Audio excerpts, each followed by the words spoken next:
They called me the ugly pick. The room laughed and my face burned, but I learned to keep my mouth shut. I am Ashley Peter, and for years I lived in the shadow of my sister's smile. Everyone loved her. Everyone said she was perfect. They said I did not belong. Before I tell you how I got my revenge, hit that like button and tell me in the comments where you're watching from. That day at the party I felt small. My sister wore the dress that glittered like a movie star. She took the prize my parents praised. She did not notice the envelope tucked in her purse. I saw it and felt something shift inside me. It was not just anger. It was a plan. I practiced being quiet and patient. I watched her the way a puzzle watches hands. I learned her habits, her friends, the small lies she told. I found her weakness like a seam in a dress. When people call you ugly, you can disappear or you can become dangerous in a soft way. I chose danger. This is the moment the story begins. The first move is simple and it will change everything. From now on I would take careful steps, collect favors, save secrets, and wait for the perfect day, and watch her fall. My sister's name was Clara Peter. She was the golden one. Teachers loved her, neighbors praised her, and my parents treated her like a rare jewel. When she walked into a room, all eyes followed. When I entered, people barely noticed. Clara had a voice that dripped with sweetness in public, but behind closed doors she used it like a blade. She called me ugly pick, shadow face, and nobody's choice. Her words carved scars I could not hide. Yet every insult made her shine brighter in the family's eyes. The thing Clara loved most was not money or clothes. It was admiration. She needed attention the way lungs need air. She had one treasure that gave her that attention, a beautiful diamond necklace gifted by our grandmother. Clara wore it everywhere, even to bed sometimes. It was more than jewelry. It was her crown. Watching her flaunt it sparked something inside me. That necklace was her heart outside her chest. If it ever slipped away, Clara would break. She thought I was too weak to notice, too ugly to matter. But I saw everything. I said nothing. Because sometimes silence is the sharpest weapon. Nights were the hardest. I lay awake replaying Clara's laughter. Her voice echoed, ugly pick, until I pressed my hands against my ears. But the truth was, I could never block her out. At school, Clara's friends repeated her words. They pushed me in hallways, called me names, and compared me to her perfect smile. Teachers didn't notice. My parents dismissed my tears, saying, "Don't be jealous of your sister." I wasn't jealous. I was wounded. And wounds, when left alone, don't disappear, they grow sharper. Love these stories? Hit subscribe, smash like and tell us where you're watching from. I began carrying a small notebook. At first, I wrote my feelings. Then, I started writing Clara's mistakes. Every lie, every cruel whisper, every secret meeting she thought no one saw, I recorded it all. My pain became my record. No one knew how much I listened. No one noticed when I followed quietly. Clara believed I was too broken to matter, but broken things can cut deepest when pieced back together. The necklace still glittered on her neck every morning. I imagined it resting in my palm. She thought it was safe. But the more she hurt me, the more I dreamed of the day I would make her choke on silence. Clara guarded that necklace as if it were her soul. She polished it every night, staring at her reflection in the diamond surface. Our grandmother had given it to her alone, saying it matched her beauty. I had received nothing that day, just polite claps while everyone admired Clara's glow. But I noticed something deeper. Clara didn't just wear the necklace. She lived for the way others looked at it. At school dances, she let the jewel catch the light so boys circled her. At family dinners, she tilted her head so the diamond sparkled, soaking up admiration. It wasn't just jewelry, it was her crown, her power, the thing that proved she was untouchable. And she believed no one would ever dare touch it. That night, I watched her fall asleep with the necklace still clutched around her neck. Her hand rested lightly on the jewel as though even dreams might steal it. I stood in the doorway, silent, my notebook pressed to my chest. Love these stories? Hit subscribe, smash like and tell us where you're watching from. I didn't want her necklace because it was pretty. I wanted it because it was hers, because it was the thing she could not live without. And one day soon, it would be mine. The night of the family gathering changed everything. Clara stood in the center of the room, wearing her glittering necklace like royalty. Relatives circled her, clapping and complimenting. My parents smiled as though she were the only child worth showing off. I sat in the corner, quiet, sipping water from a paper cup. No one asked me to join their conversations. No one noticed I was there, except Clara. She walked past me, leaned down, and whispered, "Ugly pick. You'll always be nothing." Her laugh was soft, but it pierced like a knife. Something inside me snapped. I realized I had a choice. I could keep swallowing her cruelty, or I could start writing a new story, my story. I went home that night and stared at myself in the mirror. My reflection wasn't ugly, it was unfinished. And unfinished things can become anything. For the first time, I didn't cry. Instead, I smiled. I picked up my notebook and wrote one line across the page: "She thinks I am nothing. I will take everything she loves most." That sentence wasn't just words. It was a promise. And I never broke promises. Love these stories? Hit subscribe, smash like and tell us where you're watching from. I started small. Instead of hiding from Clara's shadow, I studied it. I watched how she moved, how she spoke, how she bent people's opinions with a single smile. She thought I was invisible, but invisibility is a gift. People speak freely when they believe you don't matter. In silence, I began to find my power. I listened when Clara bragged to her friends about skipping classes, sneaking out late, or lying to mom and dad. I wrote down every detail. My notebook thickened with secrets, hers, not mine. At school, I stopped lowering my head. I walked straighter, even when her friends hissed insults. Each insult fueled me. They thought I was weak, but strength doesn't always shout, it whispers, waiting for the right time. One afternoon, I caught Clara in a lie to our parents about her grades. They believed her instantly, praising her for trying her best.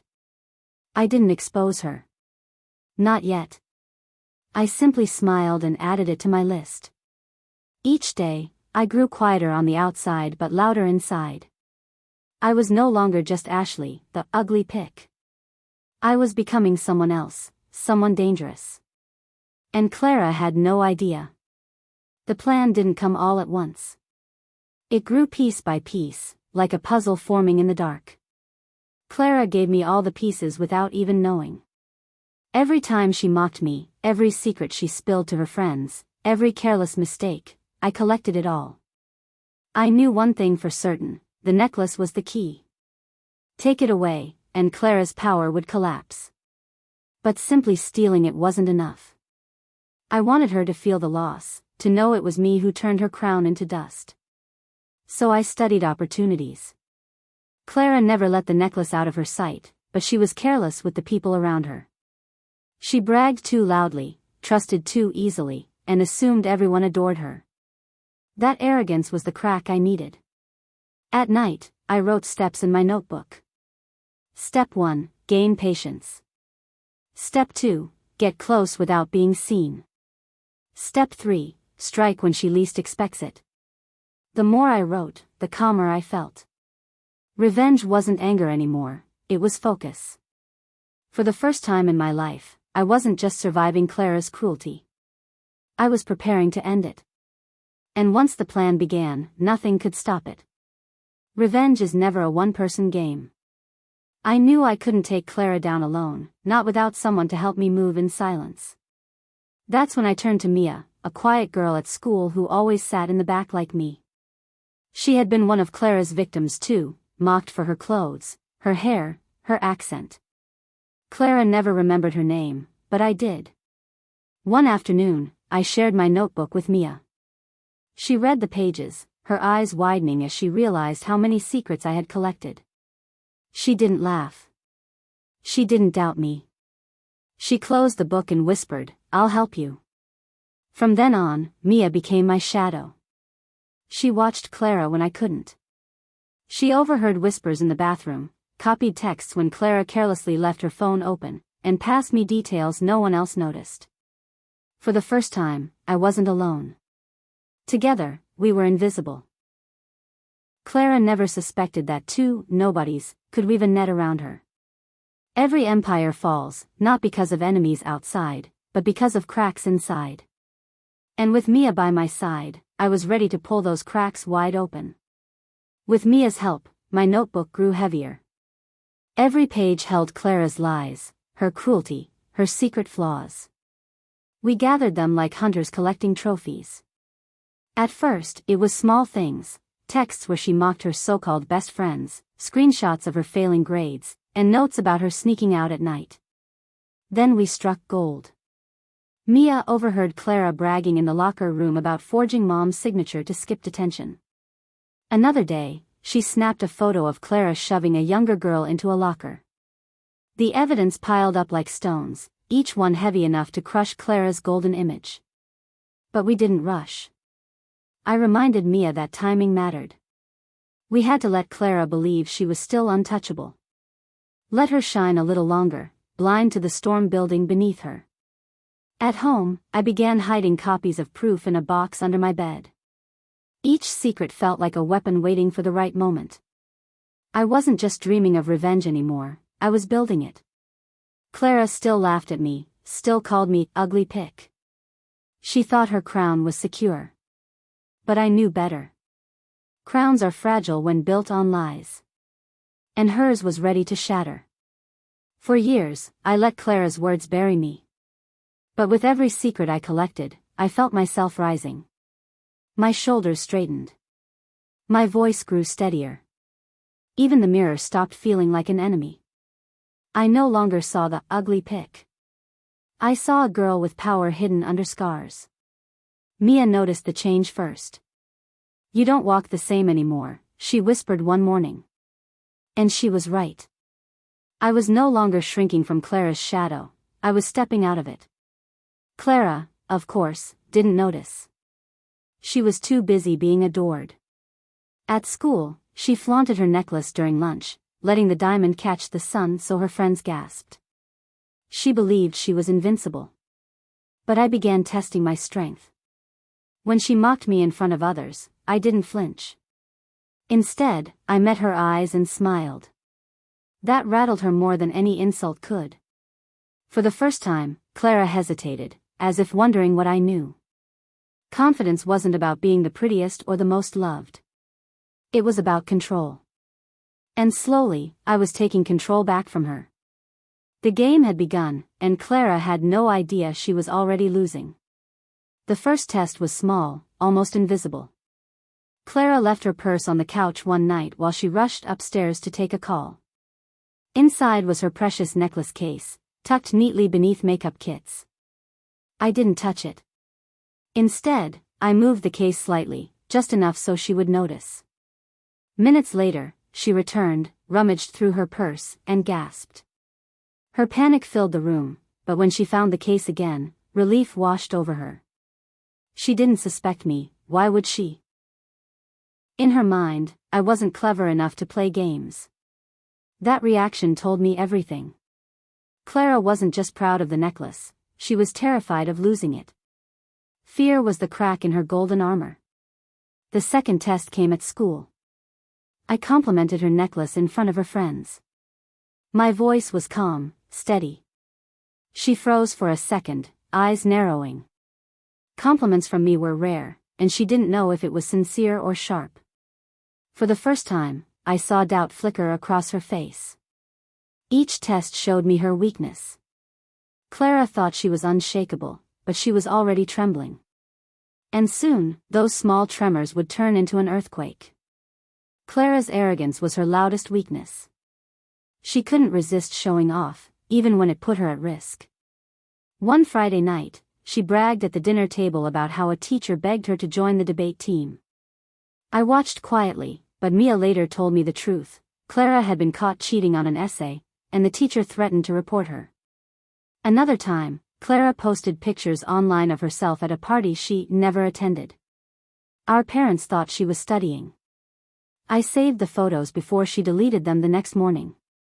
Each slip was another stone added to the pile waiting to bury her. But the biggest mistake came during a school fundraiser. Clara wore the diamond necklace, of course, strutting as if the spotlight belonged only to her. But when she leaned too close to one of the boys, the clasp nearly broke. Her face turned pale as she clutched the necklace, scanning the crowd to make sure no one noticed. I noticed. That single moment revealed her fear. She valued the necklace more than her perfect image. If it vanished, so would her golden crown. And I knew exactly how to make it vanish. By now, my notebook had become more than paper, it was a weapon. Every slip, every photo, every whispered insult lived inside those pages. Mia and I joked that it was Clara's secret diary, except she didn't know it existed. But there was one truth I guarded more tightly than anything: I wanted her necklace. Not just to wear it, but to own it, to hold the thing she loved most in my hands while she realized it was gone. That secret burned inside me like a hidden flame. Late at night, I practiced unlocking tiny clasps on old chains I found in thrift shops. My fingers grew quick, steady, quiet. I didn't want to fumble when the time came. Sometimes, I stood in the mirror wearing a cheap necklace, pretending it was hers. I didn't see the ugly pic anymore. I saw a girl planning her victory. No one knew. Not my parents, not Clara, not even Mia. That secret stayed with me alone. It was my fuel, my promise, my future. Clara slept peacefully every night, dreaming of admiration. But while she dreamed, I was wide awake, sharpening the silence that would one day slice her crown away. It happened at the spring talent show. Clara stood backstage, shimmering in a silver dress with her diamond necklace gleaming against the lights. She wasn't performing, she didn't need to. Just being seen was her stage. I walked by with my name tag, preparing to help the organizers. Clara smirked, leaned close, and whispered so only I could hear, "Ugly pic. Don't trip and embarrass us tonight." Her words were sharp, casual, as if cruelty was her second language. The laughter of her friends followed, a chorus that dragged me back to every insult I had endured. It was the same betrayal replayed again and again, only louder under the bright lights. But this time, I didn't flinch. I didn't hide. I looked her straight in the eye, smiled faintly, and whispered back, "Enjoy the show." Her smirk faltered. Just for a second, I saw confusion in her perfect eyes. She didn't understand yet, but she would. The sting of betrayal no longer hurt, it fueled me. The necklace glittered against her skin like a dare, and in that moment, I knew the time was closer than ever. Clara thought she was untouchable. Soon, she would learn how wrong she was. The breaking point came on a rainy Saturday. Mom had planned a family dinner, inviting a few relatives over. Clara arrived downstairs late, her hair curled perfectly, the diamond necklace resting on her collarbone like a crown. Everyone turned their heads as if sunlight had walked into the room. Then she looked at me. My sweater was plain, my hair tied back, my plate half empty. Clara smirked and said loudly enough for everyone to hear, "Sometimes I wonder if Ashley was really adopted. She doesn't even look like us." The room laughed. Even Mom forced a smile, though her eyes flickered with discomfort. My fork froze midair. The insult wasn't new, but the public cruelty, the open laughter, that was different. For years, I had swallowed her poison. But in that moment, something inside me shattered into something stronger. I wasn't going to cry. I wasn't going to beg. I simply lifted my head, met Clara's eyes, and smiled. Not a happy smile, a knowing one. Because deep down, I understood the truth: the more she mocked me, the harder she was helping me build her downfall. That dinner wasn't just a family gathering. It was the day I decided her crown would break. Opportunities rarely announce themselves. They hide in ordinary nights, waiting for someone patient enough to notice. My perfect moment came during our cousin's wedding. Clara was, as always, the center of attention. She twirled across the dance floor, her diamond necklace sparkling beneath the chandeliers.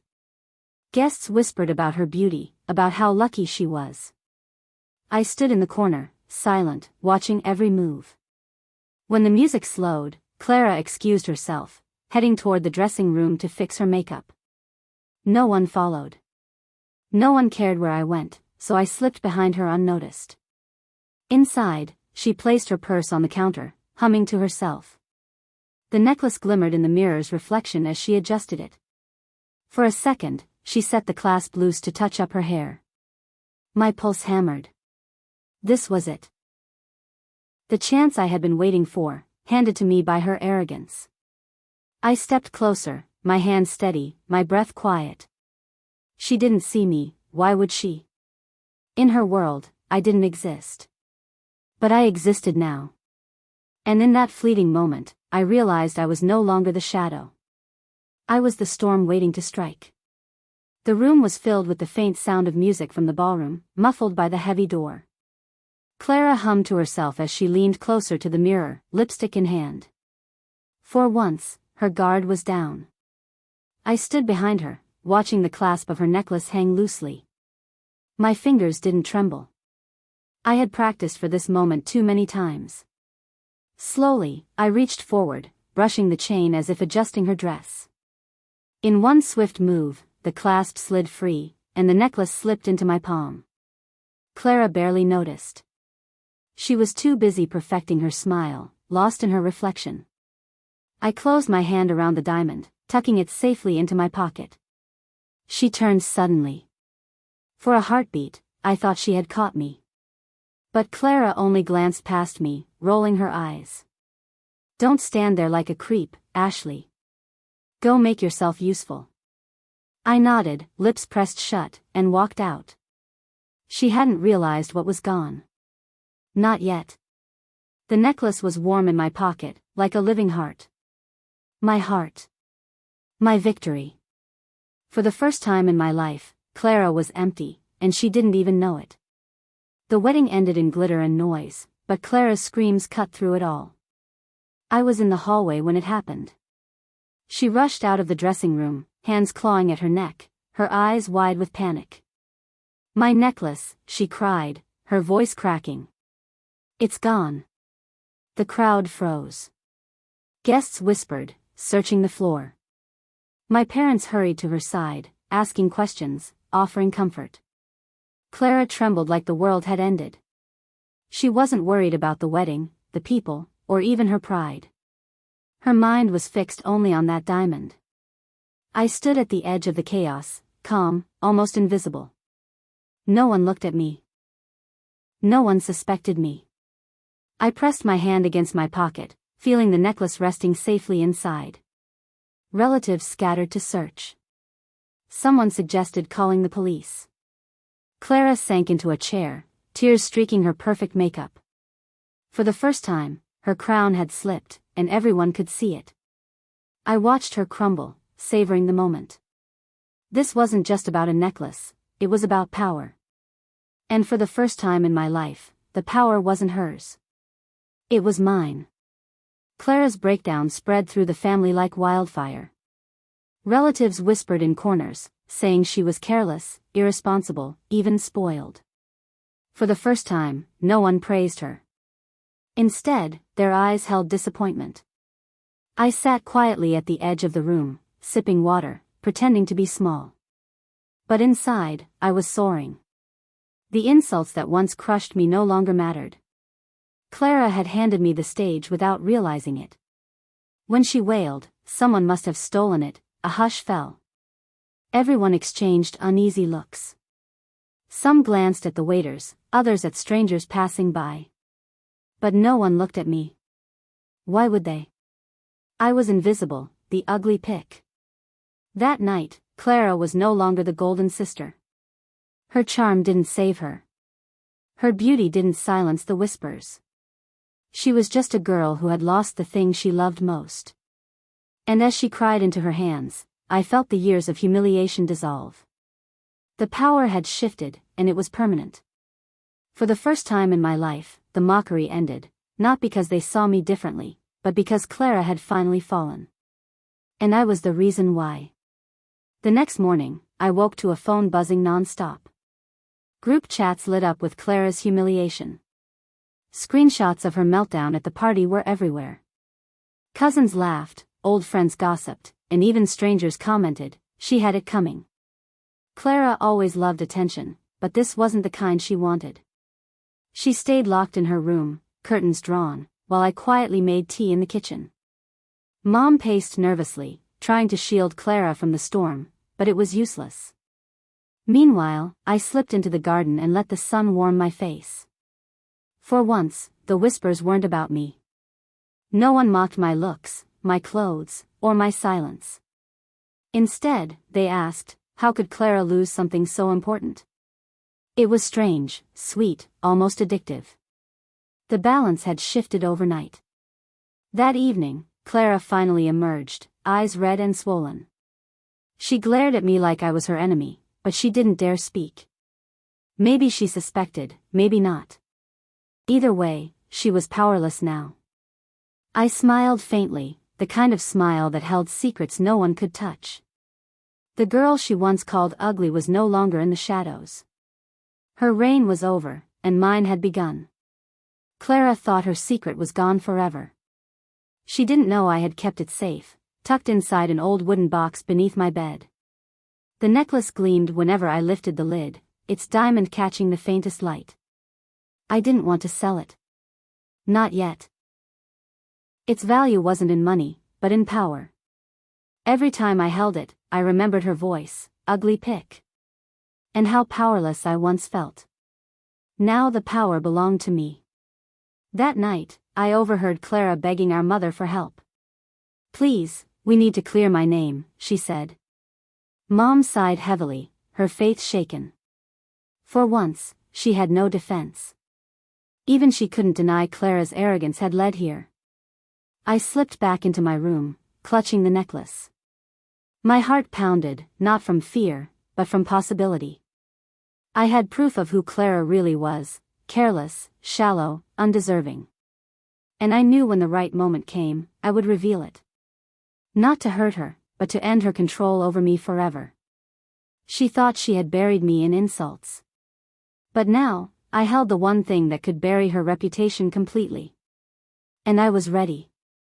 2 weeks passed, and Clara still avoided people. She canceled outings, ignored calls, and stayed hidden in her room. But whispers only grew louder. Some said she sold the necklace to pay debts. Others claimed she gave it to a secret lover. Every rumor made her shine fade more. I watched carefully, waiting. Revenge is not just about striking, it's about timing. One Saturday, my cousin Amelia invited the whole family for a dinner reunion. Clara tried to refuse, but Mom insisted. You need to show your face. Prove you're still strong. I smiled quietly. This was the moment I'd been waiting for. A room full of people, all curious about Clara's downfall.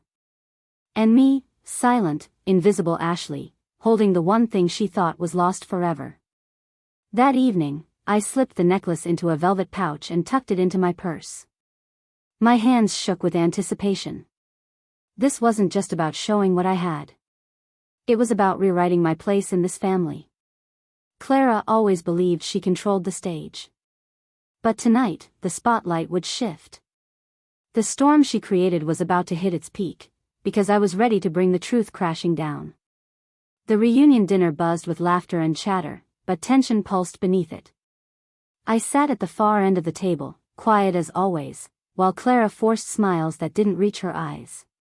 Her dress was flawless, her makeup perfect, yet everyone could sense her unease. As dishes were passed around, Aunt May leaned forward. Clara, dear, any news about the necklace? The room fell silent. Clara froze, her fork clinking against the plate. She laughed nervously. It's being repaired, she lied.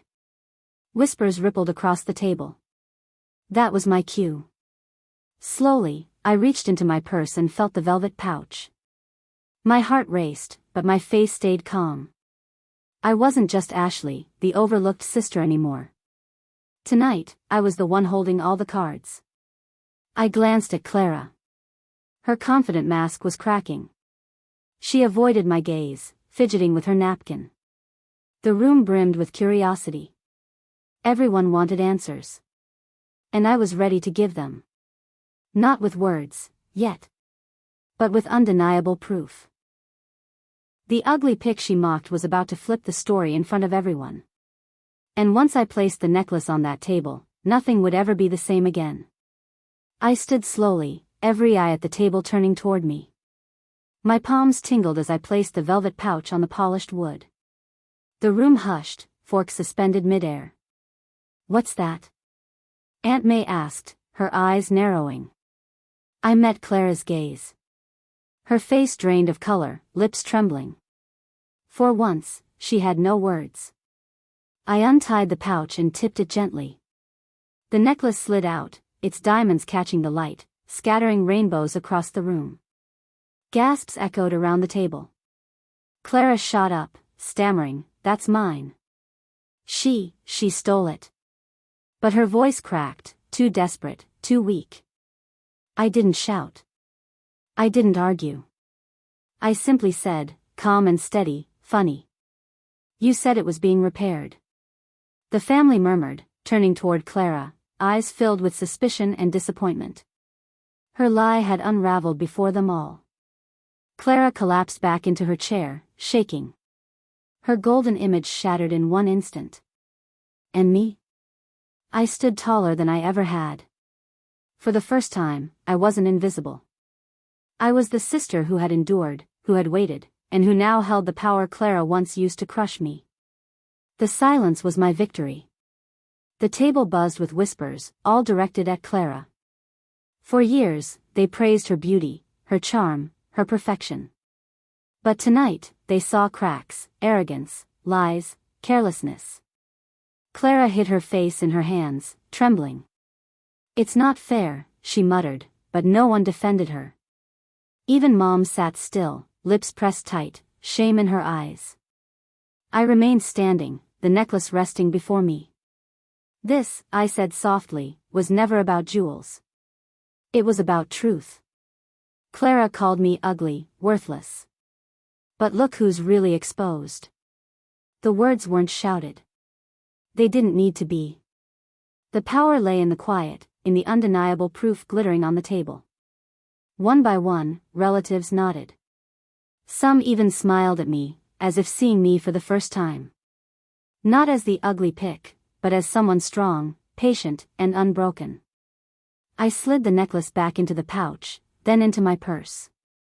"It's safe with me now," I added, my voice calm, final. Clara's reign ended that night. Mine began, not out of vanity, but out of resilience. For once, I didn't feel small. I didn't feel invisible. I felt victorious. The sister they mocked was gone. And the woman I became stood tall. If this story moved you, don't forget to like the video, subscribe for more powerful narratives, and share your thoughts in the comments. We'd love to hear what part hit you the hardest. Thanks for watching.